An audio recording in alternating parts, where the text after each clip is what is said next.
Аз се казвам Елена, а това е моето малко чудо. Преди няколко години изгуби дете. Още преди да успее да го прегърна. Светът ми потъна в мълчание. Усмивките избледняха, молитвите също.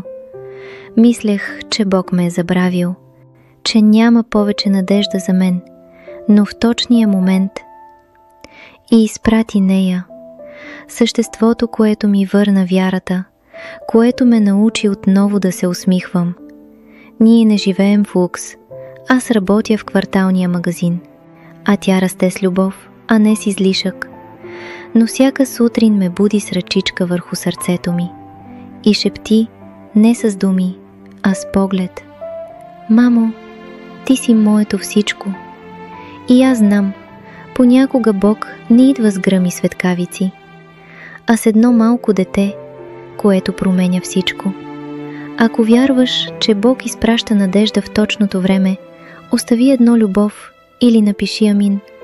Може би някой чака този знак точно сега.